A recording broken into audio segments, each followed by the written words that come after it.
विद्यार्थी मित्रों, सुप्रभात, गुड मॉर्निंग।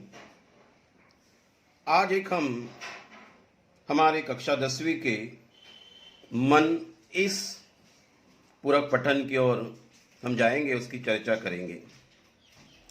मन इस कविता के कवि है विकास परिहार। असल में ये पूरक पठन है और पूरक पठन जो है हमारी कृति पत्रिका में प्रश्न क्रमांक 3 में ये पूछा जाता है। ये उसी दृष्टि से हमें उसकी चर्चा करनी है। विकास परिहार, इनके बारे में थोड़ी जानकारी हम लेते हैं। इनका जन्म 1983 गुना मध्य प्रदेश में हो चुका है। विकास परिहार ने 2000 से लेकर 2006 तक भारतीय वायुसेना को अपनी सेवाएं दी है। फिर भी पत्रकारिता के क्षेत्र में उतरने के बाद वह रेडियो से जुड़े रहे।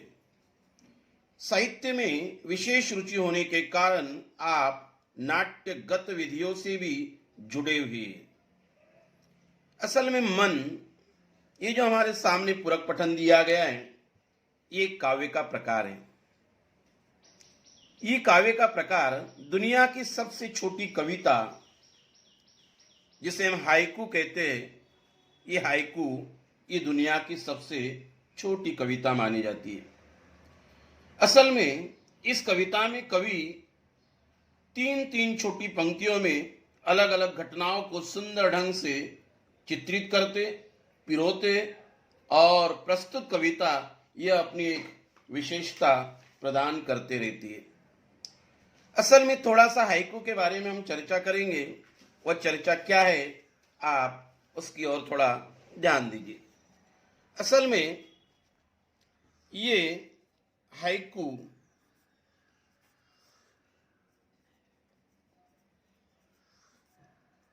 काव्य की क्या विशेषता है? इसकी जो पहली पंक्ति होती है, ये पहली पंक्ति में कुल मिलाकर 5 अक्षर होते हैं। कितने अक्षर होते हैं? 5 अक्षर। इसकी दूसरी पंक्ति जो होती है, इस दूसरी पंक्ति में कुल मिलाकर 7 अक्षर होते हैं और इसकी तीसरी पंक्ति जो होती है, इस तीसरी पंक्ति में कुल मिलाकर 5 अक्षर होते हैं। असल में देखा जाए, यह हाइकू की एक विशेषता है। यह हाइकू इसी ढांचे में लिखी जाती है। मैंने पहले ही कहा है, विश्व की सबसे छोटी कविता 5वें दशक से हिंदी साहित्य में हाइकू को खुले मन से स्वीकार किया गया। असल में पहली पंक्ति में 5 अक्षर, दूसरी में 7 अक्षर, तीसरी में 5 अक्षर, कुल मिलाकर यह 17 अक्षरों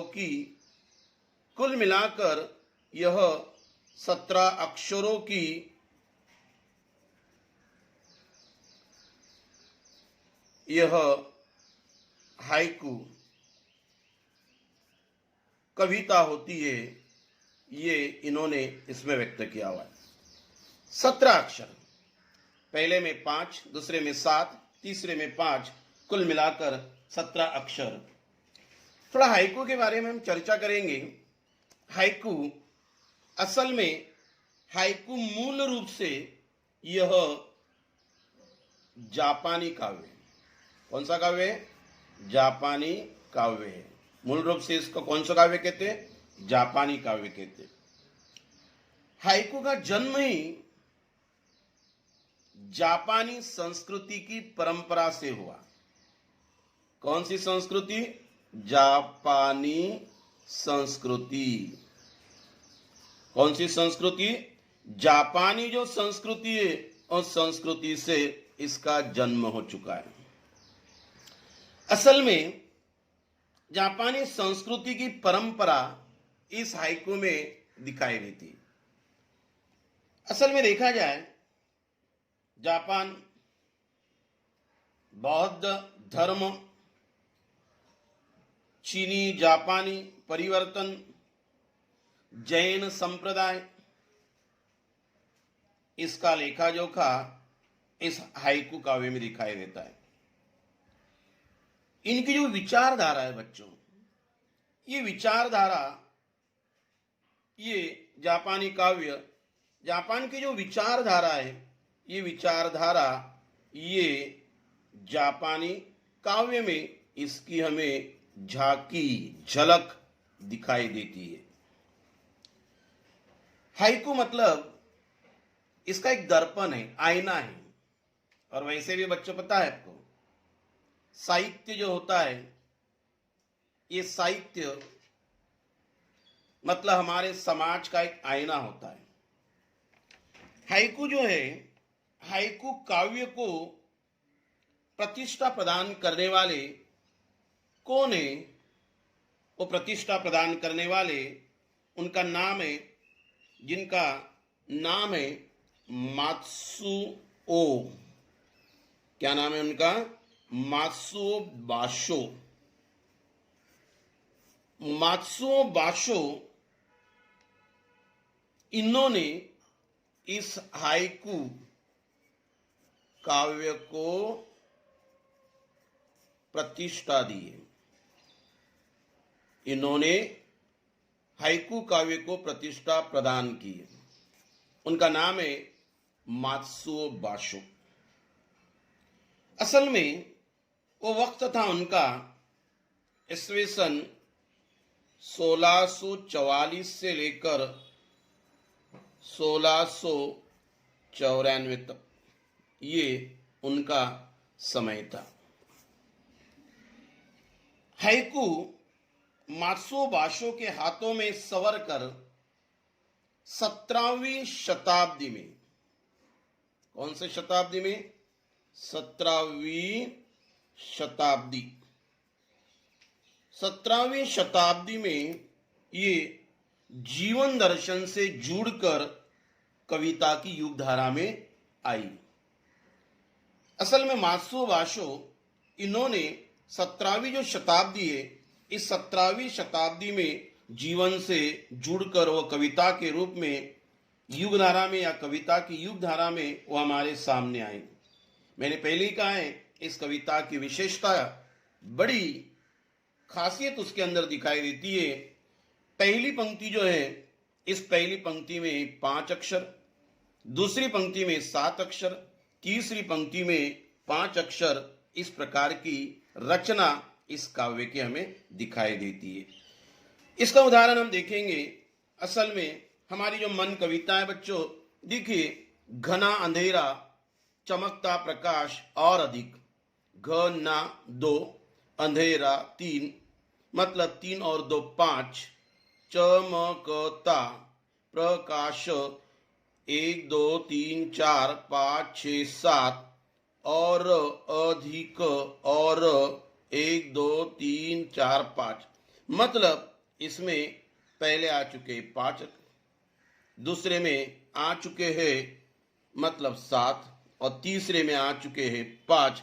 ऐसे वर्ण, जिसे हम वर्ण कहते, अक्षर नहीं कहते, वर्ण जो है, ये वर्ण हमें दिखाई देते हैं। तो बच्चों, हिंदी साहित्य में हाइकू लिखने की दिशा, हाइकू दर्पण नाम की पत्रिका, जिसे मैगजीन कहते हैं, तो हिंदी में हाइकू लिखने की दिशा जो है, हाइकू दर्पण नाम की पत्रिका से हुई। इसके कवि जो है करुणेश भट्ट ने लखनऊ विश्वविद्यालय से हाइकू पर शोध कार्य किया। डॉक्टर वर्मा ने हिंदी में उसकी पहचान बनाई। वह हाइकू काव्य, उसकी क्या विशेषता है, इसकी जानकारी आज हम अपने मन कविता के माध्यम से प्राप्त करेंगे। आइए। घना अंधेरा, चमकता प्रकाश और अधिक। कवि कहते हैं, घना अंधेरा, घना यानी घनघोर, ज्यादा पैमाने पर, ठोस। अंधेरा, चमकता प्रकाश, और अधिक। कवि कहते कि घना अंधेरा चमकता प्रकाश और अधिक। जब अंधेरा घना होता है, ज्यादा होता है, भरपूर मात्रा में होता है, तो घने अंधेरे में प्रकाश और चमकता है। प्रकाश कितना है इसकी परख करने के लिए अंधेरा होना बहुत जरूरी है। जितना घना अंधेरा होगा उतना वो प्रकाश चमकेगा। इसीलिए कवि कहते हैं कि घना अंधेरा, जब घना अंधेरा होता है तब प्रकाश और अधिक चमकते रहता है। इसका मतलब क्या हुआ? यह अंधेरा इन्हें हमारे लिए प्रतिकूल परिस्थिति, प्रतिकूल के विरोध में होता है अनुकूल।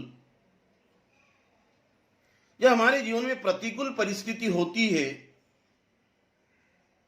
और ये परिस्थितियां घने अंधकार के रूप में हमें चारों ओर से घेर लेती है,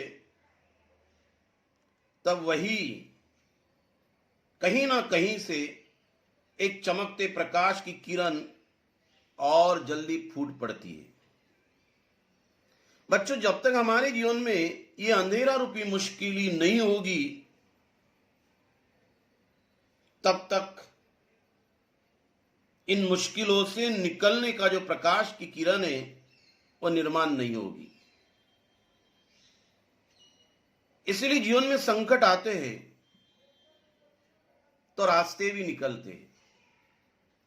संकट ही नहीं होंगे तो रास्ते कहां से निकलेंगे? इसीलिए कवि कहते हैं कि घना अंधेरा आने दो, प्रतिकूल परिस्थितियां आने दो, उससे हमें डरने की कोई आवश्यकता नहीं। प्रतिकूल परिस्थिति में ही चमकता प्रकाश दिखाई देगा, आशा की किरण निर्माण होगी, ऐसा भी कवि कहते हैं।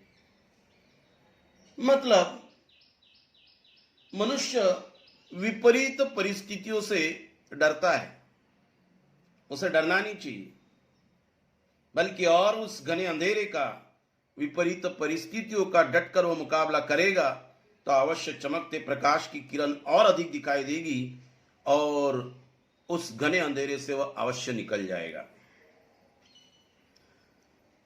दूसरा देखिए, करते जाओ पाने की मत सोचो जीवन सारा।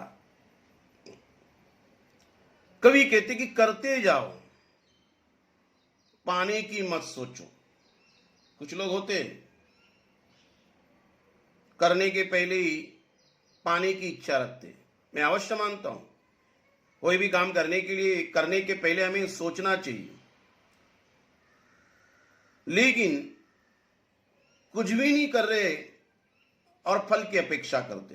कर्म करते रहिए, फल अपने आप मिलेगा, उसकी चिंता नहीं करना है। करते जाओ, पूरा जीवन हम काम करते रहना चाहिए, सोचना नहीं चाहिए। पाने की मत सोचो। पाना इन्हें मिलना, प्राप्त होना, मुझे क्या मिलेगा, कितना मिलेगा, इसके बारे में हमें सोचना नहीं चाहिए। जीवन सारा, जिंदगी भर हम काम करते रहिए, कर्म करते रहिए। आपका जैसा कर्म होगा वैसा फल अवश्य आपको प्राप्त होगा, ऐसा कवि दूसरे हाइकु से व्यक्त करते हैं। अगला वो कहते कि जीवन नैया मझधार में डोले, संभालेगा कौन। जीवन नैया मझधार में डोले। मझधार नदियां, उसके प्रवाह का मध्य भाग। मझधार का मतलब क्या होता है?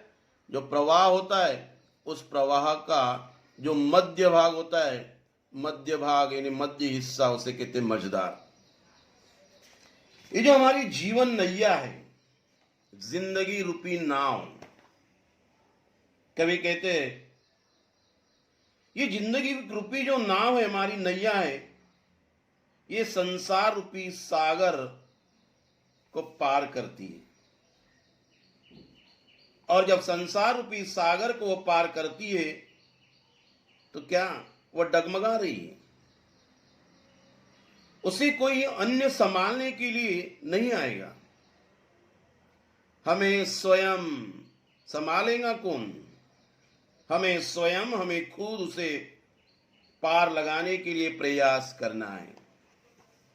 जिंदगी इतनी आसान नहीं बच्चों। संत कबीर ने लिखा है, ये संसार काट की बाड़ी, उलझ पुलझ मरी जाना है। ये संसार क्या है? काट की बाड़ी, कांटों का बगीचा है, उलझ पुलझ मरी जाना है। जब इसको हम पार करते तो कई संकटों का सामना हमें करना होता है।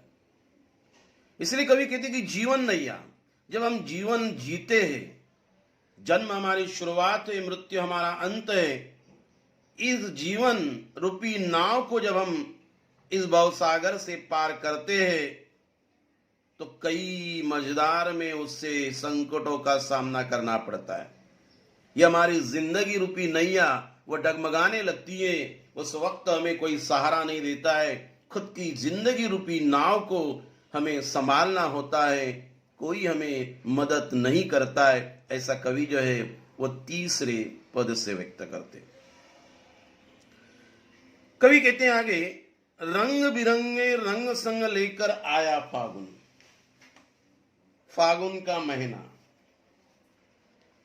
कवि क्या कहते कि रंग बिरंगे रंग संग लेकर आया फागुन। फागुन का महीना विविध रंग लेकर आता है। वसंत ऋतु होता है, उमंग और उल्लास का ऋतु, उत्साह। हमारे कुछ ऋतु ही होते। पहला होता है वसंत, ग्रीष्म, वर्षा, शरद, हेमंत, शिशिर। पुनः मैं बता रहा हूं, वसंत होता है, दूसरा होता है ग्रीष्म। वसंत ऋतु आता है मार्च और अप्रैल में। ग्रीष्म मई और जून। वर्षा, शरद, हेमंत, शिशिर। कवि क्या कहते? रंग बिरंगे। फागुन का महीना अपने संग, अपने साथ, संग का मतलब होता है साथ, विविध रंग लेकर आता है। यह समय उल्लास का, आनंद का, उमंग का समय होता है। अतः कवि कहते हैं कि हम सभी को कुछ समय के लिए, कुछ वक्त के लिए, कुछ काल के लिए हमारी जो चिंताएं, हमारी परेशानियां, हमारे दुख है, वो सब हमें भूलना है और इस वसंत ऋतु का आनंद लेना चाहिए। ऐसा कवि जो है इस चौथे हाइकु से व्यक्त करते। क्या कहते? रंग बिरंगे रंग संग लेकर आया फागुन। रंग बिरंगे विविध रंग, विविध रंग लेकर, रंग संग लेकर, संग यानी साथ लेकर ये फागुन का महीना आता है। और ये फागुन का महीना वसंत के विविध रंग लेकर आता है। ऐसे समय, उल्लास और उमंग के समय में हमारे जीवन में जितनी भी मुश्किलें हैं, चिंताएं, परेशानियां हैं, ये सारी की सारी हमें भूलना है और इस वसंत ऋतु का आनंद लेना चाहिए। ये कुछ समय के लिए, कुछ काल के लिए आता है। इसीलिए उस वक्त इन मुश्किलों, संकट, यातनाएं, पीड़ाएं, परेशानियां हैं, उसको भूल जाइए और ये आने वाली घड़ी का, समय का आनंद लीजिए। ऐसा कवि कहते। क्या कहते हो? आगे, कांटों के बीच खिलखिलाता फूल देता प्रेरणा। कांटों के बीच, कवि कहते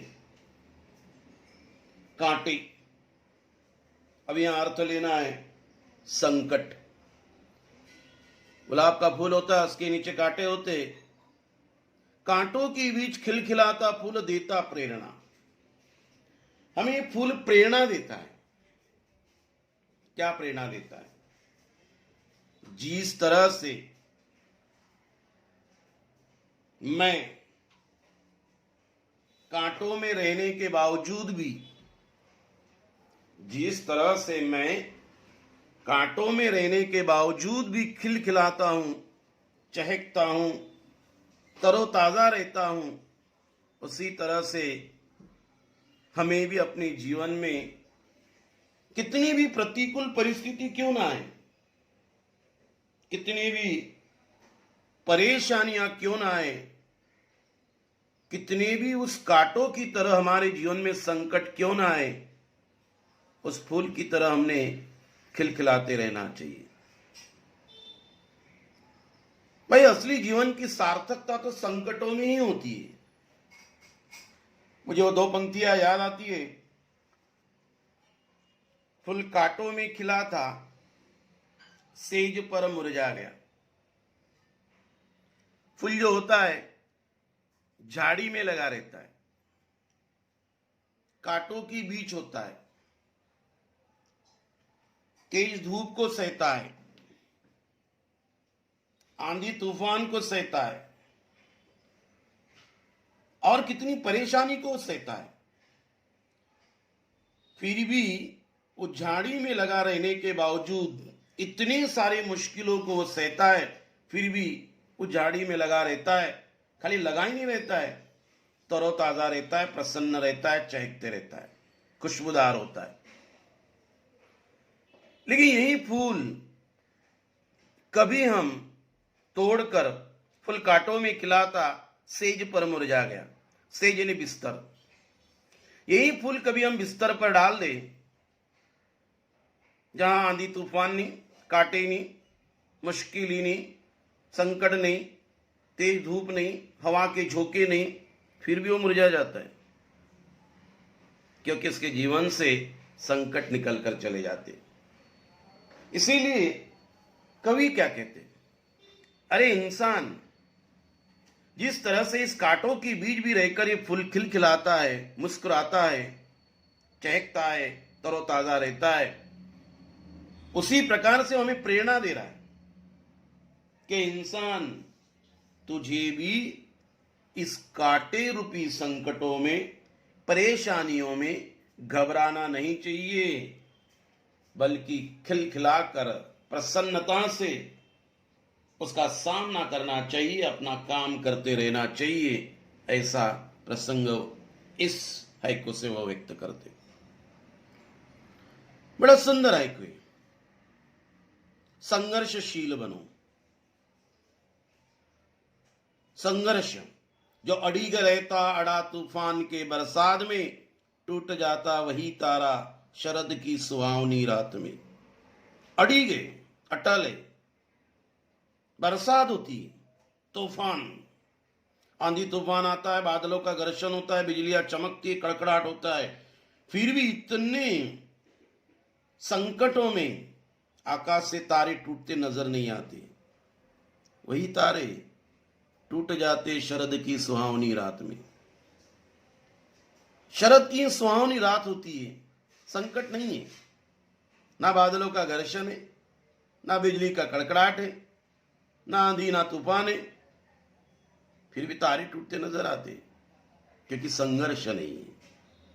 इसलिए कभी कहते, कांटों के बीच जिस तरह से खिलखिलाता फूल होता है, हमें प्रेरणा देता है, उसी तरह से कवि कहते कि अपने जीवन में कितनी भी विपरीत परिस्थितियां क्यों ना आ जाए, हम अपना काम करते रहना चाहिए और उस फूलों से हमें प्रेरणा लेती रहनी चाहिए। ये दूसरा एक बड़ा अच्छा प्रसंग इन्होंने इसमें व्यक्त किया हुआ है। आइए क्या कहते कवि। असल में बच्चों, ये हमारे मन कविता का ये पहला पार्ट हमारा यहां कंप्लीट हो जाता है। इसमें करीबन 5 हाइकू हमने कंप्लीट किए, पूर्ण किए। इस मन कविता के पार्ट 2 में बचे हुए जो हाइकू है उसका स्पष्टीकरण हम देखेंगे पार्ट 2 में।